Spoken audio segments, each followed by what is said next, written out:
Hello बच्चों, आज हम सॉल्यूशन चैप्टर का 8th वीडियो लेकर आए हैं जिसमें हम कुछ इम्पॉर्टेंट न्यूमेरिकल्स करने वाले हैं based on the depression in freezing point. Numericals करने से पहले मैं डिप्रेशन इन फ्रीजिंग पॉइंट के बारे में जस्ट आपको 2 मिनट में इंफॉर्मेशन दे देता हूं, then we will start our important numericals. तो what is depression in freezing point? तो डिप्रेशन इन फ्रीजिंग पॉइंट के लिए मैंने अपने 7th वीडियो में पूरा एक्सप्लेनेशन दिया है। जिन बच्चों ने उन वीडियो को नहीं देखा है वो ज़रूर उसे रिफ़र कर लें ताकि आपको न्यूमेरिकल समझने में इजी हो। तो डिप्रेशन इन फ्रीजिंग पॉइंट के लिए सिंपल सा हमारे पास में एक फॉर्मूला होता है, delta T F is equal to K F into M. वैसे डिप्रेशन इन फ्रीजिंग पॉइंट क्या होता है, इसे जस्ट आप ये लर्न करें कि सपोज आपके पास में प्योर वाटर है और प्योर वाटर का जो फ्रीजिंग पॉइंट होता है वो 0 डिग्री सेंटीग्रेड होता है। यदि आप कुछ नॉन वोलेटाइल सॉल्यूट इसमें डिसॉल्व कर दें तो इसका जो फ्रीजिंग पॉइंट होगा वो 0 से कम होगा, मतलब ये सपोज हो जाएगा -2 डिग्री सेंटीग्रेड हो गया। ठीक है, तो ये क्या है, 0 क्या है, फ्रीजिंग पॉइंट ऑफ सॉल्वेंट, -2 क्या है, फ्रीजिंग पॉइंट ऑफ सॉल्यूशन। कौन सी वैल्यू बड़ी है, ये वैल्यू बड़ी है, कौन सी वैल्यू छोटी है, ये वैल्यू छोटी है। इन्हीं के डिफरेंस को हम क्या बोलते हैं, डेल्टा टी एफ। इसका मतलब मैं यहां पर डेल्टा टी एफ के प्लेस पे क्या लिख सकता हूं, डेल्टा टी एफ के प्लेस पे मैं लिख सकता हूं, या delta T F is nothing but freezing point of solvent, pure solvent भी बोल सकते हैं, minus freezing point of solution. ठीक है, नोटेशंस को आप केयरफुली देखेंगे, हम अभी आने वाले समय में इन्हीं नोटेशंस का यूज करने वाले हैं। नाउ डेल्टा टी एफ के प्लेस पे मैंने ये रखा। What is M? M is nothing but molality of solution, molality of solution. Now what is molality of solution? तो molality of solution is nothing but number of moles of solute divided by mass of solvent in kg. तो देखिए, notice करेंगे, मैं अभी ये जो term use करने वाला हूं, that is applicable for solvent. ठीक है, तो ये क्या हो गया, मास ऑफ सॉल्वेंट कौन से यूनिट में होगा, ये केजी में। ठीक, number of moles of solute ये हो गया बी। तो बी मैं किसके लिए यूज करने वाला हूं, सॉल्यूट के लिए यूज करने वाला हूं। ठीक है, number of moles of solute upon mass of solvent in KG. चलिए अब काम करते हैं, ये एम और ये डेल्टा टी एफ को हम अपने मेन फॉर्मूला इस पे पुटअप करते हैं। तो डेल्टा टी एफ, ये फाइनल फॉर्मूला मैं अब लिखने जा रहा हूं जो हम इस क्वेश्चन सॉल्व करने के लिए यूज करेंगे। Delta T F is equal to freezing point of solvent minus freezing point of solution is equal to K F into. अब m के प्लेस पे मैं क्या लिखने वाला हूं, नंबर ऑफ मोल्स। मोल्स को हम क्या लिख सकते हैं, mass upon molecular mass of solute. Denominator में क्या होने वाला है, मास ऑफ सॉल्वेंट इन केजी। तो ये मैं लिख रहा हूं WA। ये मैं सपोज ग्राम में यूज करता हूं, तो डिवाइडेड बाय 1000 करना होगा, ये 1000 मैं ऊपर ले जाता हूं। तो finally I am having this formula, इसी फॉर्मूले को मैं यूज करने वाला हूं। बट मेरा सजेशन ये रहेगा आपको हमेशा कि आप ये फॉर्मूला बस लर्न करो, बाकी एम आपको पता ही है, डेल्टा टी एफ मैंने आपको एक्सप्लेन कर दिया। डेल्टा टी एफ हमेशा बड़ा टेम्परेचर माइनस छोटा टेम्परेचर, ये भी याद रख लो आप। ठीक है, higher temperature minus lower temperature. Let us start the our कुछ सम क्वेश्चंस। तो मेरे पास में नोटेशन याद रखेंगे, A stands for solvent, B stands for solute. तो 62 gram of ethylene glycol, formula ये लिखा है, is mixed with 600 gram of water. It means मेरे पास में जो सॉल्यूशन में मैं नोटेशन के अकॉर्डिंग यदि मैं बात करूं तो डब्ल्यू बी आपको कितना दिया हुआ है 62 ग्राम, मतलब ये सॉल्यूट है इथिलीन ग्लाइकोल सॉल्यूट। और इथिलीन ग्लाइकोल का मॉलिक्यूलर मास मुझे जरूरत पड़ेगा, ये होता है 62 ग्राम पर मोल। वैसे आप आसानी से कैलकुलेट भी कर सकते हो molecular mass of ethylene glycol. तो 62 gram of ethylene glycol is mixed with 600 gram of water. Means मेरे पास में मास ऑफ सॉल्वेंट मुझे गिवन है 600 ग्राम।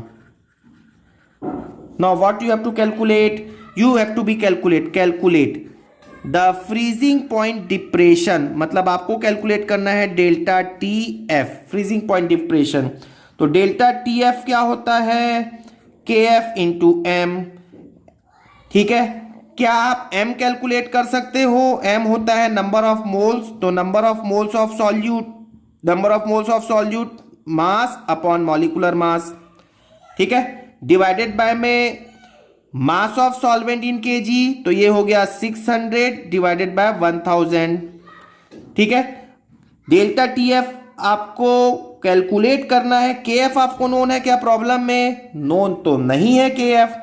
तो KF यदि नोन नहीं है तो वाटर के लिए KF की वैल्यू 1.86 होती है, क्योंकि आपको यहां पर सॉल्वेंट क्या नोन है, वाटर।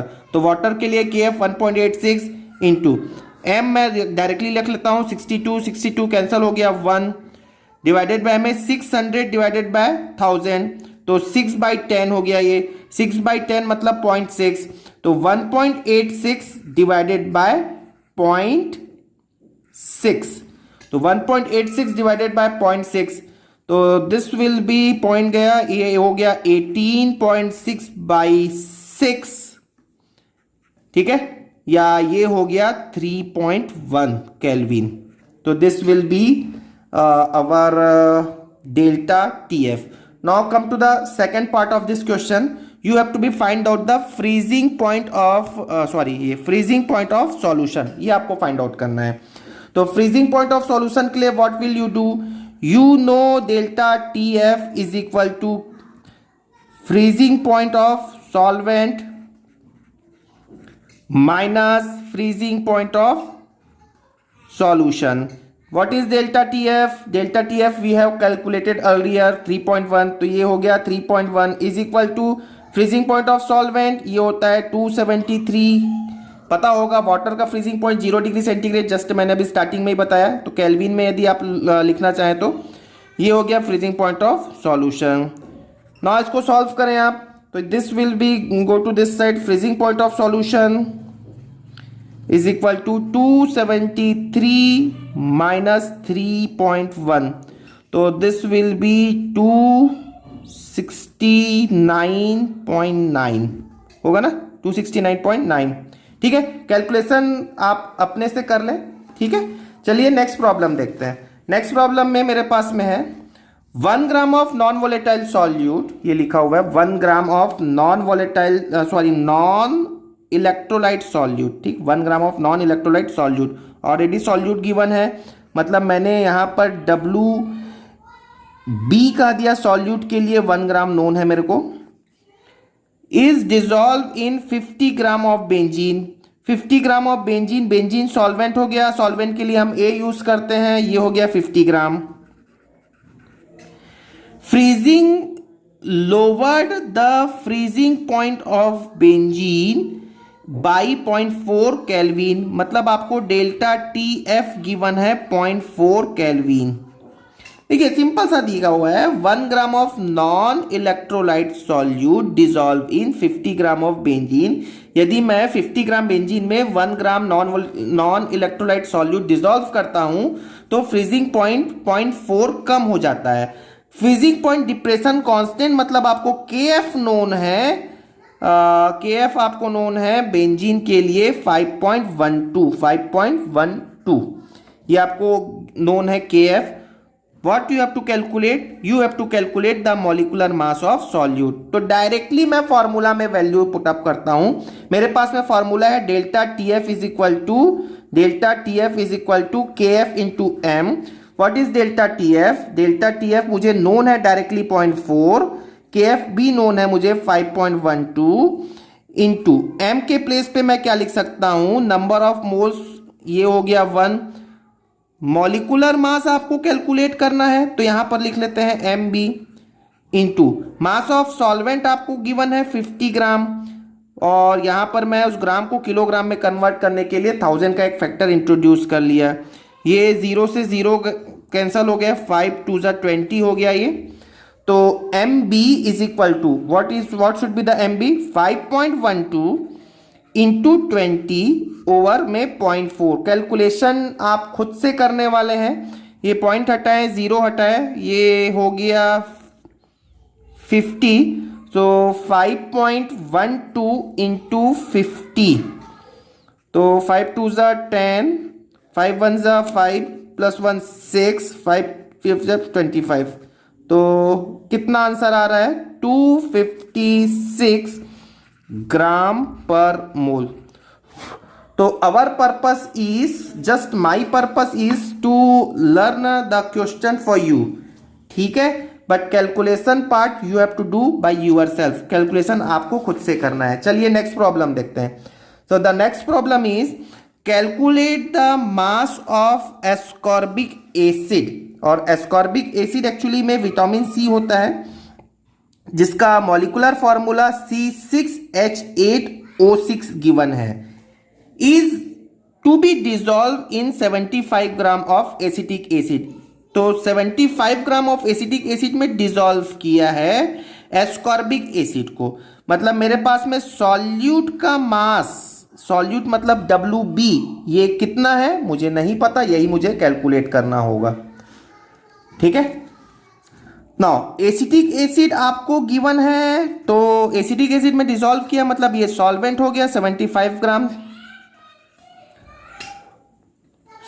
देखिए, calculate the mass of ascorbic acid to be dissolve in 75 gram of acetic acid to lower its melting point by 1.3 degree centigrade. मतलब आपको डेल्टा टी एफ गिवन है 1.3 डिग्री सेंटीग्रेड।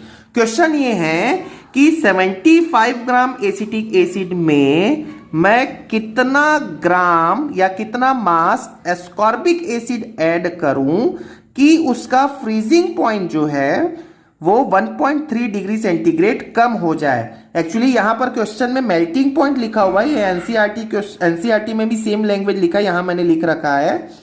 तो जिस temperature पे freeze होता है कोई सब्सटेंस, उसी टेम्परेचर में तो मेल्ट भी होगा ना, ठीक है। तो ये आपको डेल्टा टी एफ ही गिवन है 1.3। के एफ आपको नोन है, तो जस्ट आपको कैलकुलेट करना होगा इसमें M B, molecular mass of ascorbic acid. तो ये आपका इसका फॉर्मूला गिवन है C6H8O6।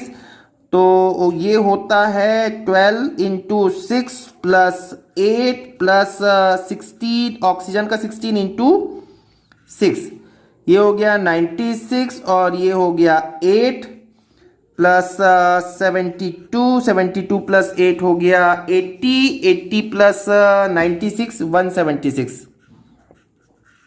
ठीक है, 176 इसका मॉलिकुलर मास हो गया। Now just apply the formula delta T F 1.3। अच्छा, आपको केबी भी नोन है प्रॉब्लम में, दिस इज केबी 3.9, तो ये मैंने लिखा 3.9 इज इंटू एम क्या हो जाएगा, मास आपको कैलकुलेट करना है, डब्ल्यू बी एज यूजल लिख लिया, 176 लिख लिया इंटू 1000 इंटू यहाँ पर मास कितना नोन है 75, ठीक है। 25 3 जा 25 4 जा 40 टाइम्स हो गया, ठीक है। 1.3 और 3.9 3 टाइम्स ये कैंसल आउट हो गए। तो आपको कुछ स्क्रीन में नहीं दिखता है, तो मैंने तो एक दो आप वैसे भी मैंने कहा रखा है कैलकुलेशन आपको खुद से करना है, ठीक है बेटा, ठीक है। चलिए अब देखते हैं आगे, इसको कैलकुलेट कर रहे हैं। 3 से 3 कैंसिल हो गया, ये हो गया 4 1 जा 4 4 जा 4 4 जा 1/44, यहाँ 10 बच गया। मतलब W B is equal to 44 divided by 10 means 4.4 gram. तो एनसीईआरटी का हम नेक्स्ट प्रॉब्लम आपके लिए असाइनमेंट लेकर आए हैं। ये एक असाइनमेंट आपके लिए लेकर आए हैं जो कि है एनसीईआरटी का ही एक्सरसाइज 2.20। इस क्वेश्चन को आपको खुद से करना है, ट्राई बाय योरसेल्फ, और मुझे इसके आंसर को कमेंट करके बताएं। और in case you have any problem then you can ask me in comment. और यदि आप अभी चैनल पे नए हैं तो चैनल को सब्सक्राइब कर लें, बेल आइकॉन दबा दें ताकि आपको मेरे नेक्स्ट वीडियो का नोटिफिकेशन मिलता रहे। Thank you very much.